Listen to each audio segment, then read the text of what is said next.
उस सरोवर में, जिस सरोवर में कमल खिला हुआ होता है, एकाएक कितनों पानी आ जाए उस सरोवर में तो कमल कभी डूबता नहीं है। पानी के ऊपर ही कमल रहता है, कभी कमल नहीं डूबता है। उसी प्रकार से महापुरुषों ने कहा संसार एक सरोवर के समान है और सच्चे सदगुरु का चरण कमल के समान है। इस संसार रूपी सरोवर में जहां पर सच्चे संत का चरण कमल के समान है, उनके जीवन में कितनों विपत्ति आ जाए, झंझावट आ जाए, दुख आ जाए, आपदा आ जाए, वो कभी घबराते नहीं है, क्योंकि सरोवर में कमल कभी डूबता नहीं है। संसार रूपी सरोवर में उनका चरण कभी डूबता नहीं है। सज्जना, ये सदगुरु कभी कितनों दुख आ जाने पर शोकित नहीं होते हैं, संतापित नहीं होते हैं, बिल्कुल सभी अवस्था में एक समान रहते हैं। जैसे सुख में रहते हैं वैसे दुख में रहते हैं, बिल्कुल उनके चेहरा पर दुख आने पर थोड़ा सा भी कोई घबराहट नहीं होती। सज्जनों, इसका प्रमाण धर्म ग्रंथ में है। एक उदाहरण से बढ़िया से आप लोग इस बात को समझ जाइएगा। सिख संप्रदाय में 10 गुरु हो गए। 10वें गुरु का नाम है गुरु गोविंद सिंह जी महाराज। और महाभारत में भी एक गुरु हो गए गुरु द्रोणाचार्य जी महाराज, जो कौरव और पांडव के गुरु हैं। दोनों गुरु हैं, लेकिन याद रखिएगा सिख संप्रदाय की जो 10वें गुरु हैं ये सिद्ध गुरु हैं, सच्चे गुरु हैं। और कौरव पांडव के जो गुरु हैं ना, ये सिद्ध तो हैं लेकिन सच्चे गुरु नहीं हैं। एकलव्य की अंगूठा कटवा लिए, जानते हैं ना आप लोग। एकलव्य गए थे सीखने के लिए कि अस्त्र शस्त्र की विद्या आप हमको सिखा दीजिए, तो द्वैत भाव था, नहीं हम केवल क्षत्रिय को सिखाते हैं, अन्य जाति के लोगों को नहीं सिखाते हैं। जो संत होते हैं, सच्चे सदगुरु होते हैं, उनके अंदर में कोई भेदभाव होता है। सदगुरु महाराज जी के शिष्य सभी जाति के लोग हैं, यहाँ तक कि मुसलमान भी गुरु महाराज जी के सेवक बने हैं, किसी को त्यागे हैं। यहाँ पर जो सच्चे संत होते हैं ना, वे किसी को नहीं त्यागते, जो उनकी शरण में आ जाते हैं सबको अपना, साजन आवे कि दुर्जन आवे, सबको अपनी शरण में रखते हैं। लेकिन देखिए वहाँ पर भेदभाव है। गुरु तो वे भी हैं, सामर्थ्य शक्ति तो बहुत है, लेकिन ऐसा नहीं कर सकते कि वे सच्चे सदगुरु हैं, ऐसा नहीं कर सकते हैं। सज्जना, याद होगा आप लोगों को, छल से युधिष्ठिर जी महाराज द्रोणाचार्य के सामने में कहा था, अपने मन से नहीं, भगवान श्री कृष्ण के कहने से, अश्वत्थमा हतो। द्रोणाचार्य के पुत्र का नाम था अश्वत्थमा। जैसे अपने पुत्र के मरने की बात को सुने थे न द्रोणाचार्य, वैसे उनके हाथ से अस्त्र शस्त्र गिर गया था, शरीर शिथिल हो गया, रथ पर से उनका शरीर गिर गया। इतना पुत्र का मोह सताया, इतनी उनको पुत्र की आसक्ति सताई कि युद्ध करना छोड़ दिए, शरीर कांपने लग गया और रथ पर से शरीर गिर गया। उसी अवस्था में उनकी गर्दन भी काट ली गई। पुत्र का मोह सताया, पुत्र हमारा मर गया, ये दुखी हो गए। सज्जना, अब देख लीजिए सिख संप्रदाय के जो 10वें गुरु गुरु गोविंद सिंह जी महाराज, इनको 4 पुत्र थे। 2 पुत्र तो मुगलों की सेना से युद्ध करते करते पहले शहीद हो गए, जो 2 पुत्र बड़े थे। अब 2 छोटे पुत्र बचे हैं। सज्जना, ये इसको भी मुगलों की सेना ने जब पकड़ लिया और कहा इस्लाम धर्म स्वीकार करो, तो क्या कहा, ऐसा हम नहीं कर सकते, मैं अपने धर्म का परित्याग नहीं कर सकता, मैं आपको धर्म को अपना नहीं सकता। तो मुगल बादशाह ने क्या कहा, अगर इस्लाम धर्म को स्वीकार नहीं करोगे तो तुमको अपना प्राण गंवाना होगा, अपनी जान गंवानी होगी। कहा मैं प्राण गंवा सकता, अपनी जान गंवा सकता हूँ, लेकिन अपने धर्म को नहीं छोड़ सकता, इस्लाम धर्म को मैं अपना नहीं सकता। तो मुगल बादशाह ने कहा प्राण गंवाने के लिए तैयार हो जाओ, प्राण गंवाने के लिए तैयार हो जाओ। सज्जना, कहा मैं तैयार हो गया हूँ। तैयार हो गए। गुरु गोविंद सिंह जी महाराज के दो पुत्र तो पहले मारे चले गए थे। ये दो पुत्र अब जिंदे चुना से चुनौटे जा रहे हैं। चारों तरफ से दीवार दिया जा रहा है और दीवार के अंदर में उनको बंद कर देते हैं। दीवार के अंदर में बंद कर, जिंदे वो मर जाते हैं। सज्जनों, जिंदे उसको बंद कर देते, दीवार में फड़फड़ा करके मर जाना, ये उनका लक्ष्य था। तरपा करके मुगल बादशाह मारते थे ना, जो इतिहास पढ़ने वालों को पता है नहीं सबान का। सज्जनों, दीवार जब बनने लगी ना ऊपर, तो दो पुत्रों में जो बड़े पुत्र थे उनकी दोनों आंखों से अश्रु की धारा बहने लगी। गुरु गोविंद सिंह जी अपनी आत्मदृष्टि से देखे हमारे बड़े पुत्र रो रहे हैं। वहीं से पूछता है, पुत्र अगर तुमको अपनी जान प्यारी है तो फिर इस्लाम धर्म स्वीकार कर लो। रो क्यों रहे हो, क्यों रो रहे हो? देखिए उनके पुत्र क्या कहते, पिताजी मैं इसलिए नहीं रो रहा हूँ कि मेरी जान जा रही, मेरा प्राण जा रहा है। मैं इसलिए रो रहा हूँ जो हमारे छोटे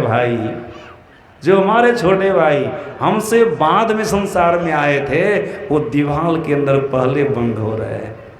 दीवार के अंदर पहले बंद हो रहे हैं। मैं अपने छोटे भाई को देख करके रो रहा हूँ। मेरी जान जा रही, मेरा प्राण जा रहा है, इसलिए मैं नहीं रो रहा हूँ। सज्जनों, इस बात को सुनकर के वहीं से गुरु गोविंद सिंह, जिनके दो पुत्र पहले मारे चले गए थे, इन पुत्रों को चावसी देते हैं। चावस बेटे चावस, तुम अपना प्राण दे सकता है, तू अपनी जान दे सकता है, लेकिन अपना धर्म नहीं दे सकता है।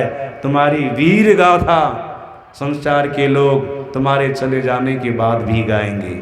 सज्जनों, गुरु तो ये भी हैं, चार पुत्र जो राजकुमार के समान थे, राजकुमार थे, वे मारे चले गए, तब भी इनको कोई दुख नहीं हुआ। मुगल की सेना से युद्ध करने के लिए चारों पुत्रों को झोंक दिया, तब भी इनको कोई कष्ट नहीं हुआ। याद रखिएगा, जो ऐसे गुरु होंगे, कितनों विपत्ति आ जाए, कितनों दुख आ जाए, तब भी वो कभी दुखित न हो, कभी विचलित न हो। महापुरुषों ने कहा ये सच्चे सद्गुरु हैं और इन्हीं का चरण कमल के समान है। संसार रूपी सरोवर में कभी इनका चरण डूबता नहीं है, इनका कमल डूबता नहीं है, इनका चरण कमल के समान है। सज्जनों, ये सच्चे सद्गुरु हैं। इसकी शरण में गोस्वामी तुलसीदास जी महाराज गए हैं और ऐसे गुरु की वंदना की है। देख लीजिए आगे क्या कहते हैं, गुरु कृपा के समुद्र होते, कृपा सिंधु, कृपा के समुद्र होते हैं।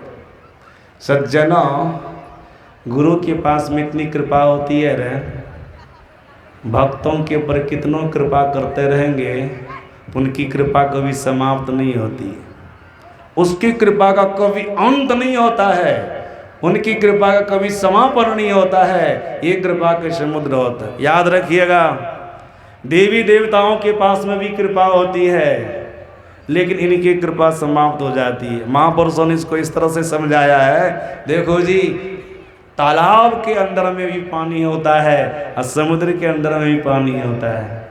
तालाब के पानी को आप बारंबार निकालते रहो तो तालाब का पानी समाप्त हो जाता है। पानी सीमित है, वो पानी समाप्त हो जाएगा, लेकिन समुद्र में से कितनों पानी निकालोगे तो समुद्र का पानी समाप्त होने वाला नहीं है। कितनों पानी निकाल लो, समुद्र का पानी समाप्त होने वाला नहीं है। महापुरुषों ने कहा, कोई मानव देवी देवताओं की शरण में रहे तो देवी देवताओं के पास में जो कृपा है वो तालाब के समान कृपा है, थोड़ी सी कृपा है। अपने भक्तों पर, अपने पुजारी पर कृपा करते रहेंगे तो एक दिन उनकी कृपा समाप्त हो जाएगी। लेकिन जो सच्चे सद्गुरु के सानिध्य में रहेंगे, ये तो कृपा के समुद्र हैं, ये अपने भक्तों पर कितनों कृपा करेंगे, इनकी कृपा समाप्त होने वाली नहीं है। ये कृपा के समुद्र हैं, इनके पास इतनी कृपा है, इनकी कृपा कभी समाप्त नहीं होती। सज्जनों को पागाट जाइएगा ना, जो जाते हैं उनको पता होगा, 30 दिन के एक महीना होता है, वहाँ पर 30 दिनों में 15 दिन, 20 दिन, 25 दिन, कभी कभी 30 दिन भंडारा होता ही रहता है। भंडारा देने वाले को पूछिए क्यों भंडारा दे रहे हैं, तो भंडारा देने वाले कहेंगे अरे हम केस में जीत नहीं रहे थे, गुरु महाराज की कृपा से जीत गए इसलिए भंडारा दे रहे हैं। गुरु महाराज की कृपा से नौकरी नहीं लग रही थी, नौकरी लग इसलिए भंडारा दे रहे हैं। कोई बीमार थे, स्वस्थ नहीं हो रहे थे, गुरु महाराज की कृपा से स्वस्थ हो गए इसलिए भंडारा दे रहे हैं। सज्जन आपको इतना गिलाएंगे ना, ये काम नहीं हो रहा था, ये काम नहीं रहा था, ये काम नहीं हो रहा था, गुरु महाराज की कृपा से वो काम हो गया इसलिए हम भंडारा दे रहे हैं। रोज गुरु महाराज जी अपने भक्तों पर कृपा कर रहे हैं, अपने भक्तों की मनोकामना को पूर्ण कर रहे हैं। कुप्पा घाट में भंडारा देने वालों की छल्ली लगी हुई है, कतार लगी हुई है, इनकी कृपा कभी समाप्त हो रही है? कितनों अपने भक्तों पर कृपा करेंगे, इनकी कृपा कभी समाप्त होने वाली नहीं है। एक प्रसंग में आप लोगों को सुनाता हूँ। विक्रमादित्य राजा भर्तृहरि के छोटे भाई हैं, जिनके नाम पर विक्रम संवत चलता है। विक्रमादित्य एक सम्राट राजा थे। उनके समय में बहुत छोटे छोटे राजा थे जो उनको कर पहुंचाते थे, उनके अधीन में थे। एक छोटे राजा थे, बहुत छोटे राजा थे। ब्राह्मणों को, गरीबों को रोज 500 सर्फी बांटते थे, 500 सर्फी रोज बांटते थे। सज्जनों, इस बात की जानकारी जब विक्रमादित्य को हुई तो उनके मन में हुआ हम सम्राट राजा हैं, हमारे पास इतना सामर्थ्य नहीं कि रोज हम 500 सर्फी लोगों को बांटें, उतनी असरफी हमारे पास नहीं है।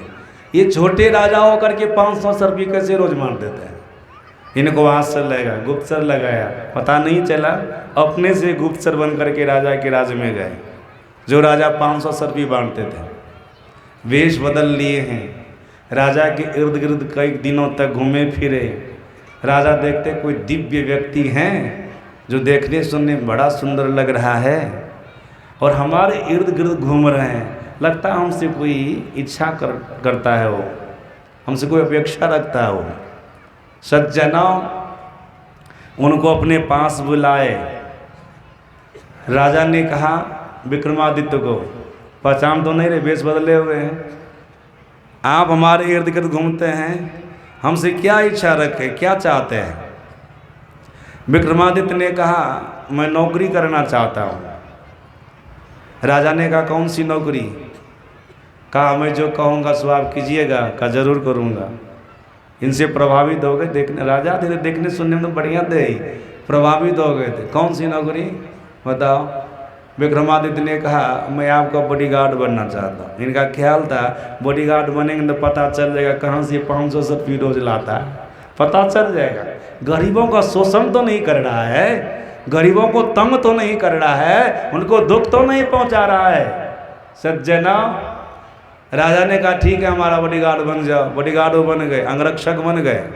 सज्जना, बहुत समय तक अंगरक्षक बन करके रहे, बॉडीगार्ड बन करके रहे, पता इनको नहीं चला कहाँ से 500 सर्फी लाता है। दिन में जग करके रहते थे, रात में कभी नहीं जगे थे।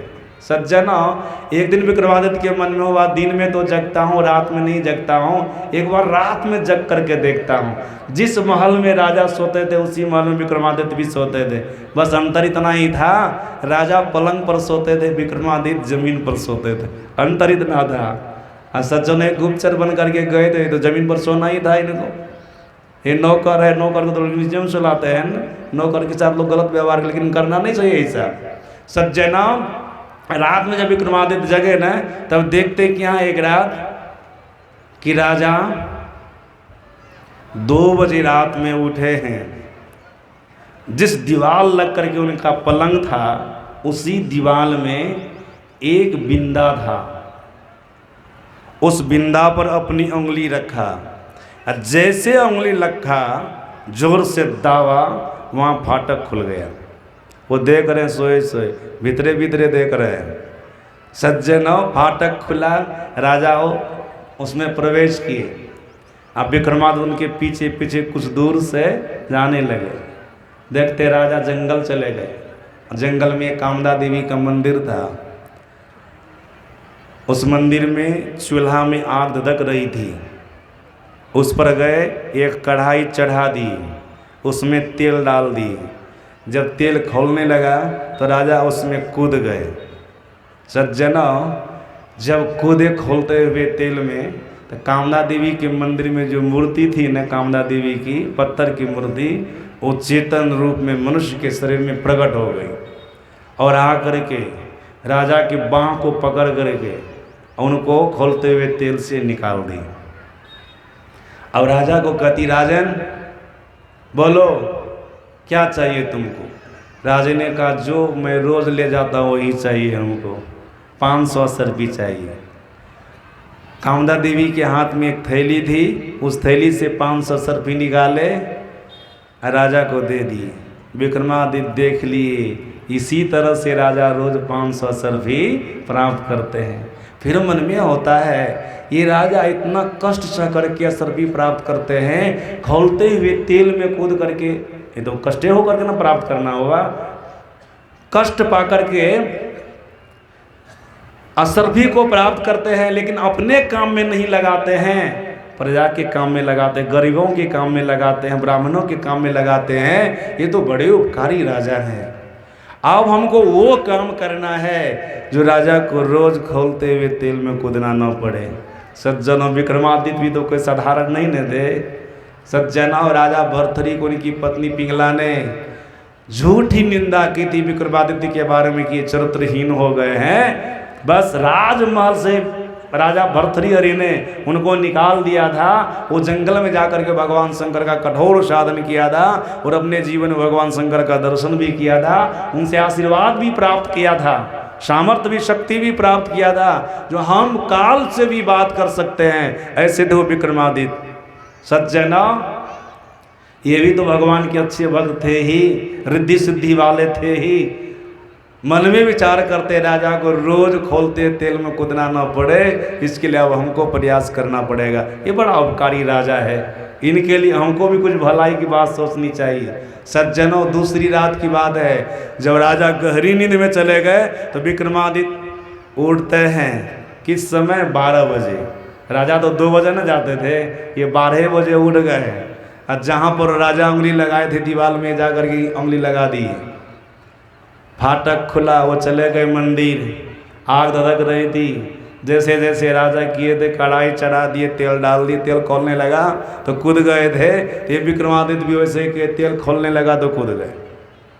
सज्जना, कामदा देवी जो पत्थर के रूप में थी, चेतन रूप में, जो जड़ के रूप में थी, चेतन रूप में प्रकट होकर के, मनुष्य के शरीर में प्रकट होकर के उसके बाँह को पकड़ करके बाहर निकाल दी।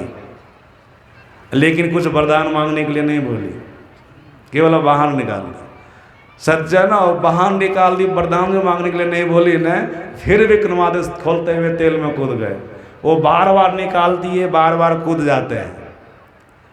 अंतिम में कामदा देवी कहती है, अरे तुम्हारी क्या इच्छा है? तो क्यों बार बार खोलते हुए तेल में कूदते हो? बोलो, तुम्हारी इच्छा को मैं पूरी करूंगी। तो क्या चाहता है?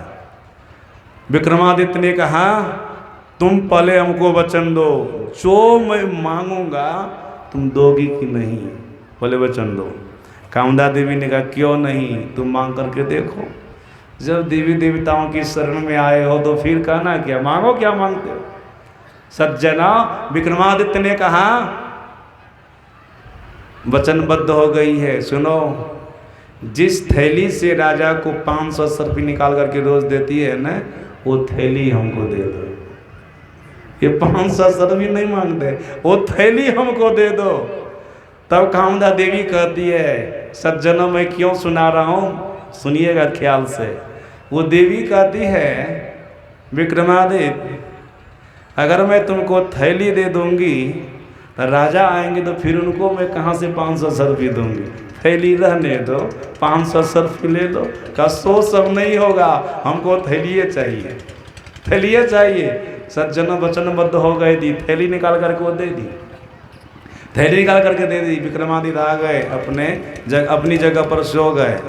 2 बजे जब राजा गए तो देखते हैं क्या, बिल्कुल मंदिर सूना सूना सा है, बड़ा भयावह लगता देखने में। सज्जनों, राजा के जाने से पहले अब विक्रमादित्य जैसे वहाँ से आए थे, वो कामदा देवी अपनी शक्ति को लेकर के वहाँ से निकल गए थे। उनके पास में अब थैली बची नहीं न है। याद रखिएगा, मैंने आपको कहा था ना, देवी देवताओं के पास में भी कृपा रहती है, लेकिन तालाब के समान, जैसे तालाब में पानी रहता निकालेंगे तो समाप्त हो जाएगा, तालाब के समान उनके पास में शक्ति रहती है, कृपा रहती है। सज्जनों भक्तों को के ऊपर कृपा करती रहती है, देवता लोग करते रहते हैं, तो उनकी कृपा समाप्त हो जाती है। आज उनके पास में बची नहीं थी कृपा, मतलब असरफी देने के लिए बची नहीं थी, वो निकल गए थे। चूल्हा को फोड़ देती, तेल सबको गिरा देती, मंदिर बड़ा भयावह लग रहा था देखने में। आज राजा निराश होकर के अपने पलंग पर आकर के सो गए। सज्जनों सवेरे 8 बज गया, सुबह हो गई, 8 बज गया, लेकिन राजा जगे नहीं है, सोए हुए टेंशन में है कि आज हम लोगों को क्या देंगे, आज तुम्हारे पास असरफी नहीं है। सज्जनों विक्रमादित्य कहते, राजन आप तो सवेरे उठ जाते थे, नित्य क्रिया से निवृत्त हो जाते थे, आज इतनी देर तक क्यों सोए हुए हैं? उठिए, देखिए ब्राह्मणों की कतार, गरीबों की कतार महल के बाहर भी लगी हुई है, उनको असरफी बांटिए। राजा लज्जित हो रहे थे भीतर भीतर। अंतिम में राजा ने कहा, क्या कहूँ, आज मैं किसी को असरफी नहीं दे सकता, चाहे वो ब्राह्मण हो या गरीब हो। क्या बात हो गई? कहा जहाँ से असरफी प्राप्त करते थे वो देवी कहीं गायब हो गई, गायब नहीं होगी, अब देने के लिए कुछ चाहिए तो क्या होगा? सज्जनों हम लोग यहाँ तो देवी देवता ऐसे होता है ना, जब बाढ़ पानी आता है ना, उसमें भी वो सब भास जाते हैं, दोबारा लोग फिर प्राण प्रतिष्ठा करते हैं। इसका अनुभव आप लोग हो सकता हो, हम लोगों को है इसका अनुभव। हम लोगों की तरफ बाढ़ ज़्यादा आता है ना, बाढ़ ज़्यादा आता है, जो गोसे घर में गोसे सब होता, देवता सब होता, पानी में बह जाता है ना, फिर गंगा जी से मिट्टी ले जाकर के गोसे की स्थापना करते हैं, देवी देवता की स्थापना करते हैं। हम लोगों के देवता सोचते हो भांस भी जाता है, कभी उनकी शक्ति भी खत्म हो जाती है। सज्जना अब विक्रमादित्य कहते, राजन टेंशन में मत रहिए, आज भी आपकी मनोकामना पूर्ण हुई, आज भी आप असरफी दीजिएगा गरीबों को। इनका यही ख्याल नहीं, थैली इनको दे देंगे, जब तक थैली में असरफी रहेगा ये भांटते रहेंगे। का नित्य क्रिया से निवृत्त हो जाइए। राजा विक्रमादित्य की बात को मान करके नित्य क्रिया से निवृत्त हो गए और वो थैली राजा के हाथ में दिए। तो राजा ने कहा, अरे ये थैली तो कामदा देवी के पास में रहती थी, आपके पास में कैसे आ गई? का जैसे आपने उस थैली से असरफी को प्राप्त करता रहता था, मैं असरफी नहीं मांग करके थैली देवी जी से मांग लिया, वो थैली हमारे पास में आ गई।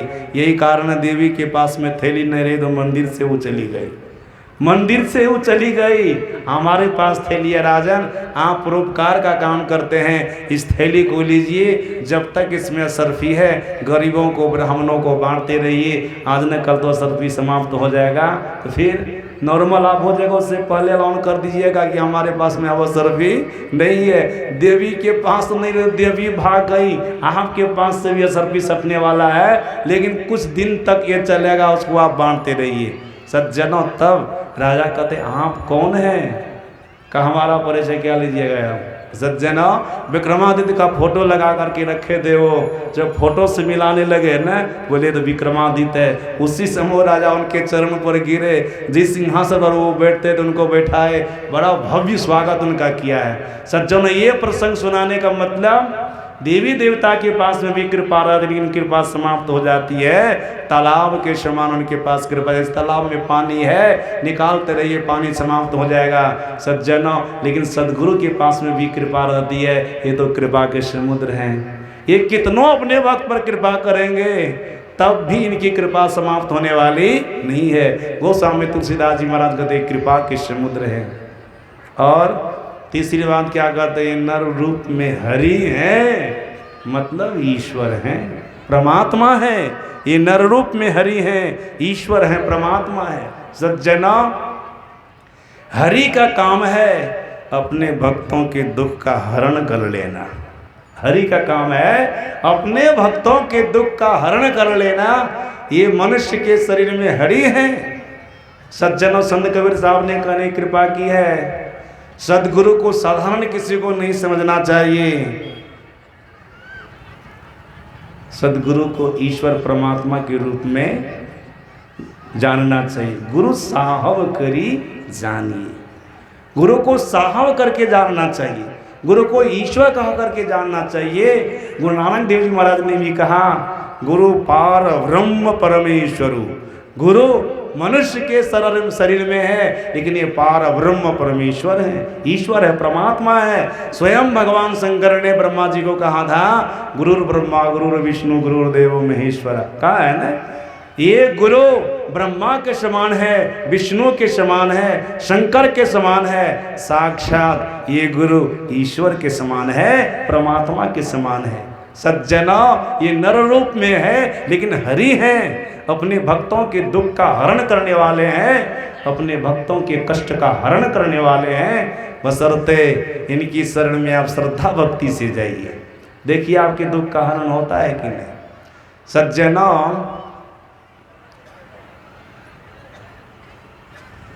सदगुरु महाराज जी का शरीर छूटा था 1986 ईस्वी में। इनके शरीर छूटने के बाद कुप्पा घाट आश्रम में इनकी पहली जयंती मनाई जा रही थी। इनकी जयंती में अररिया जिला रानीगंज प्रखंड के परसाहाट के प्रोफेसर साहब आए थे। उनका नाम था शिव नारायण बाबू। अपनी पत्नी के साथ और 2 पुत्रियों के साथ गुरु महाराज जी की जयंती में आए थे, कुप्पा घाट आए थे। जयंती के दिन प्रातः काल का सत्संग प्रारंभ हुआ, स्तुति प्रार्थना प्रारंभ हुई। प्रोफेसर साहब पति पत्नी दोनों बैठ गए सत्संग में, स्तुति प्रार्थना में दोनों बैठ गए। सज्जना, उनकी 2 बेटियां आश्रम में घूमने लग गई, बच्ची थी आश्रम में घूमने लग गए। घूमते घूमते गंगा के तट पर चली गई। अभी तो गंगा जी दूर चली गई है, पहले आश्रम के नज़दीक होकर के तीव्र धारा के रूप में बहती थी, अभी दूर चली गई है। गंगा जी का छाड़ अभी आश्रम के पास में है। सज्जना, तो उसमें से एक बेटी के मन में हुआ कि स्नान करो गंगा जी में। इस प्रसंग को मैंने पत्रिका में पढ़ा था, तो महर्षि हरिनंदन परमहंस जी महाराज से पूछा कि ये प्रसंग सही है, तो महर्षि हरिनंदन परमहंस जी महाराज ने कहा हाँ सही है, इस बात को मैं भी जानता हूँ, हमारे सामने की घटना है। सज्जना, प्रमाणित करके इस प्रसंग को सुना रहा हूँ आप लोग, प्रमाणित करके महापुरुष से, महर्षि हरिनंदन परमहंस जी महाराज से। पहले पढ़े, उसके बाद महापुरुष से पूछे कि सच्ची घटना है कि नहीं। जब कह दिए सच्ची घटना है, तब मैं आप लोगों को सुना रहा हूँ। सज्जना, उसमें से एक बेटी पानी में चली गई स्नान करने के लिए, हमको स्नान करना है। जैसे पानी में गई, पानी में बहुत ज़्यादा बहाव था, धारा तीव्र थी, पानी में बह गई वो। तो दूसरी उनकी बेटी दौड़ करके पिताजी के पास गई, माताजी के पास गई, जहाँ पर दोनों बैठ करके सत्संग कर रहे, सत्संग हॉल में, और कहती है बहन तो पानी में बह गई, वो गंगा में स्नान करने के लिए प्रवेश की, तीव्र धारा में बह गई, डूब गई। अब शिव नारायण बाबू प्रोफेसर साहब मन में विचार करते हैं, अब वो डूब गई, पानी में बह गई, हम जाएंगे तो कैसे उनको निकालेंगे। तो बहुत दूर चली गई, डूब गई होगी वो, पानी के अंदर चली, डूब तो गई ये थी, पानी के अंदर चली, कहाँ खोजेंगे उनको। हम तो स्तुति प्रार्थना कर रहे हैं। अगर हम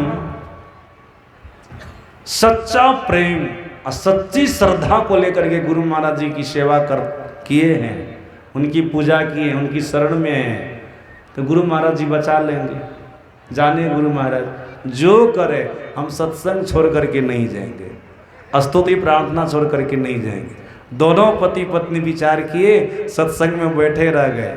उनकी जो बेटी थी वो भी बैठी रह गए।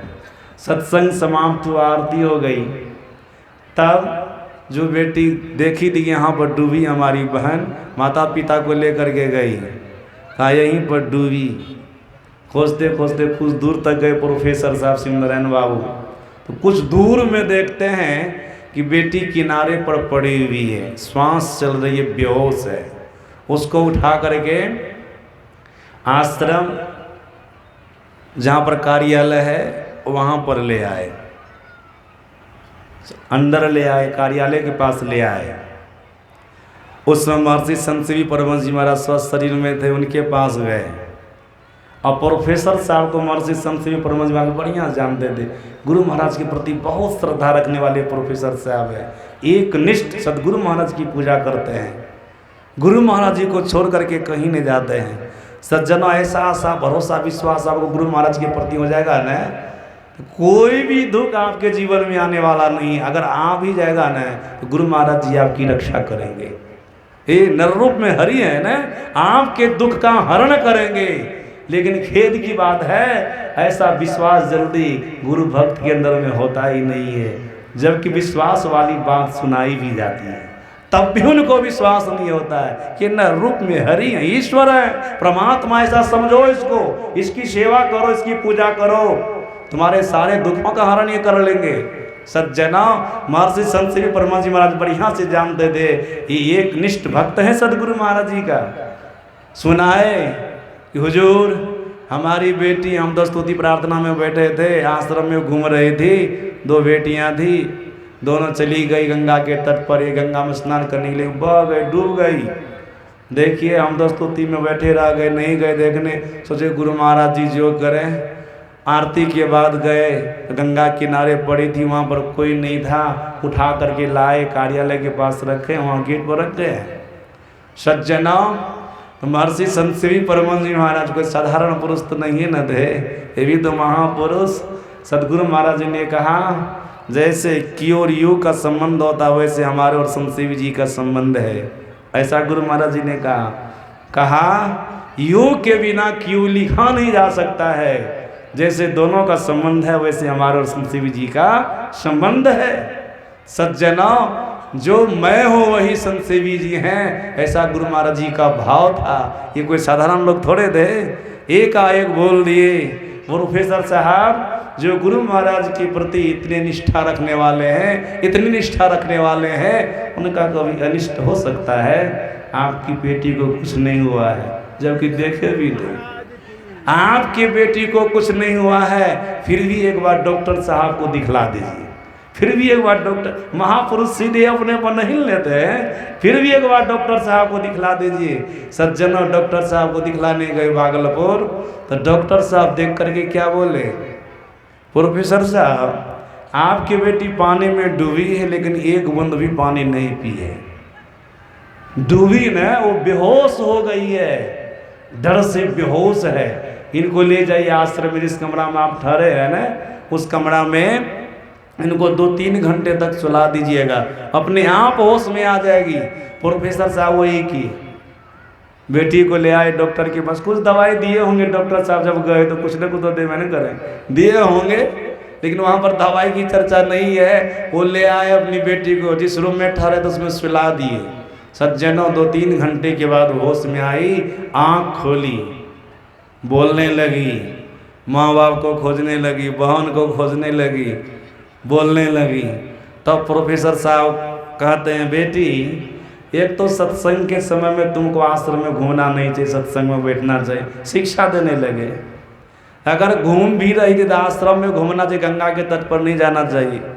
गंगा के तट पर गई भी तो हम नहीं थे, ना तुम्हारी माँ थी, तो गंगा में स्नान नहीं करना। तुमको पता है गंगा में कितना बहाव, कितनी तीव्र गति से धारा चलती है, उसमें तुमको नहीं जाना चाहिए।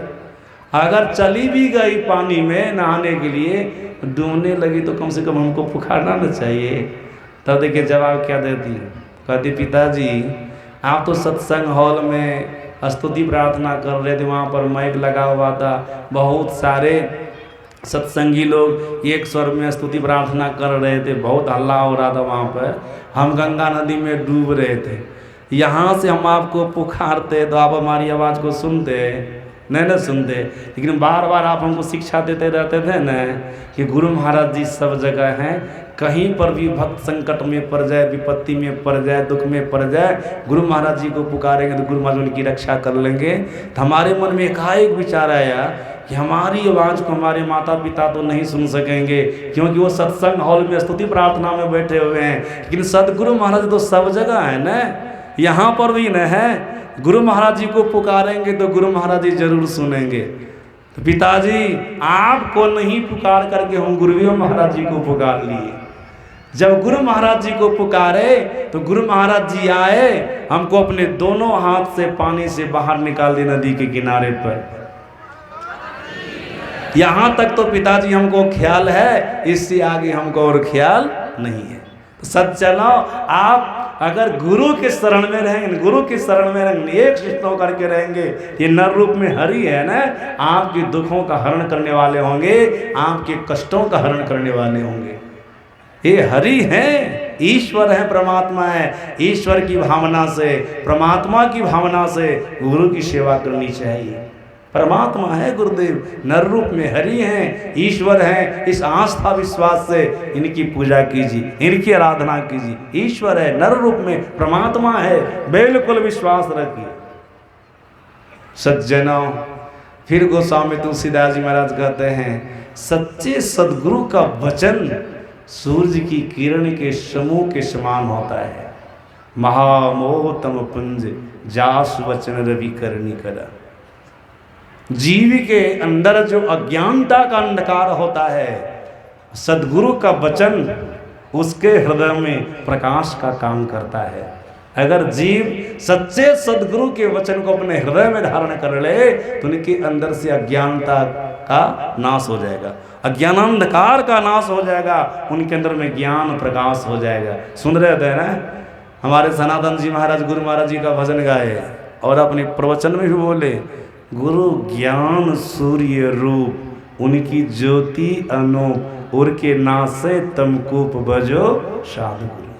गुरु महाराज जी का ज्ञान क्या है? सूर्य के समान है। सज्जना, जो सदगुरु महाराज जी के ज्ञान को अपने हृदय में धारण करते हैं ना, उनके हृदय से अज्ञानांधकार खत्म हो जाता है, मोह आसक्ति खत्म हो जाती है, उनका हृदय ज्ञान से भर जाता है, ज्ञान रूपी प्रकाश से भर जाता है। इनका वचन अज्ञानांधकार को दूर करने के लिए सूर्य की किरण के समूह के समान है। गोस्वामी तुलसीदास जी महाराज ऐसे सिद्ध गुरु को, जिनका चरण कमल के समान है, जो कृपा के समुद्र हैं, जो मनुष्य के रूप में हरि हैं, जिनका वचन अज्ञानांधकार को दूर करने के लिए सर्वसमर्थ है, ऐसे सदगुरु के चरण को प्रणाम किए हैं। सज्जना, ऐसे ही सदगुरु के शरण में हम आपको जाना है। अगर जाएंगे तो जो जो फल बताए है ना पहले, वो सारा फल आपको प्राप्त होगा। और ऐसे सदगुरु की शरण में गए बिना आपको अपने किसी भी सत्कर्म का फल प्राप्त होने वाला नहीं है। ऐसे गुरु के चरण को प्रणाम किए हैं। केवल चरण को ही प्रणाम नहीं किए, मैं आपको पहले सुना दिया, पाठ में भी सुने, मैं आपको सुनाया था। जो ऐसे संसद गुरु है ना, उनके चरण रज को भी प्रणाम किए। चरण रज किसको कहते हैं? जो चरण में लगी हुई धूल होती है उसको चरण रज कहते हैं। सज्जनों, हम लोगों के सदगुरु महाराज जी ने सदगुरु के 3 तरह की रज का वर्णन किए हैं। मिट्टी रूप रज, आभा रूप रज और ब्रह्म ज्योति रूप रज। ध्यान से सुनिएगा, मार्मिक बात है, साधनात्मक बात है। मिट्टी रूप रज, आभा रूप रज और ब्रह्म ज्योति रूप रज, 3 तरह की रज। सदगुरु महाराज जी ने कहा, मिट्टी रूप रज को सर्वसाधारण लोग जानते हैं।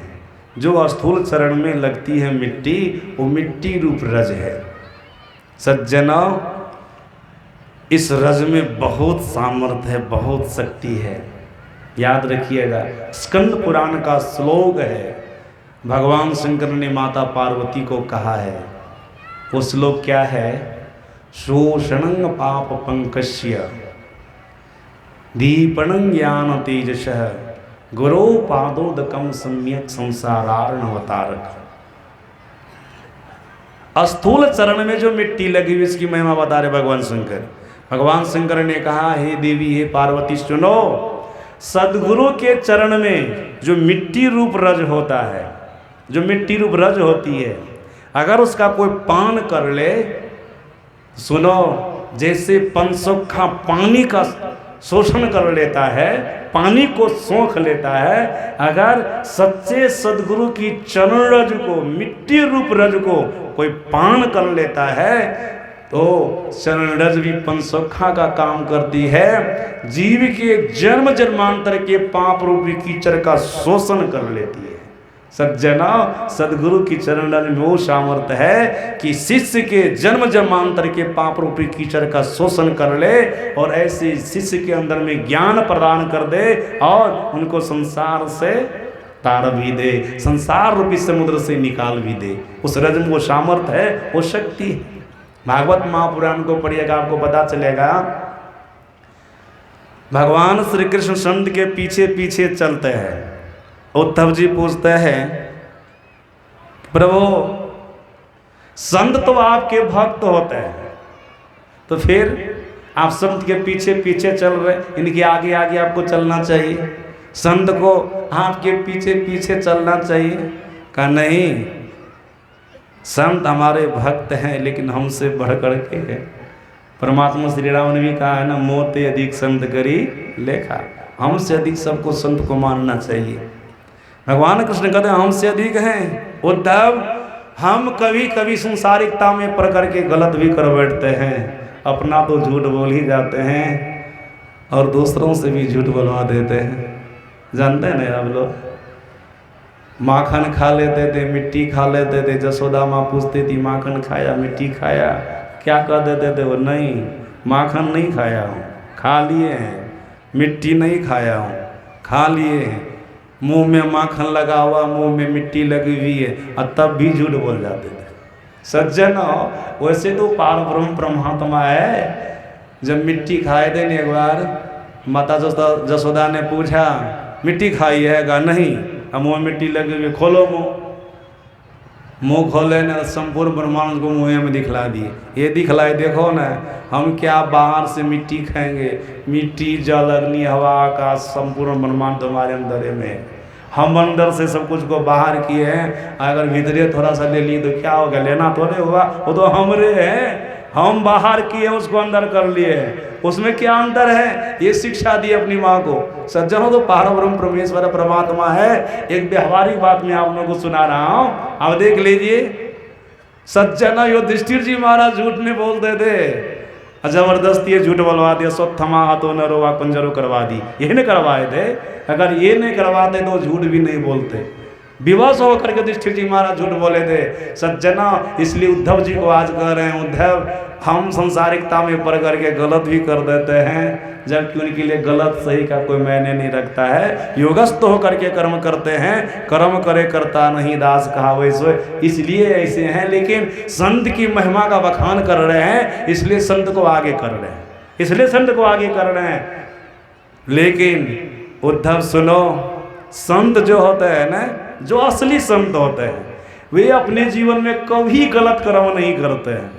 सज्जनों, जो कोई संत के वेश में गलत कर्म करते हैं ना, वो असली संत नहीं है, केवल वेशधारी संत हैं। लेकिन असली संत जो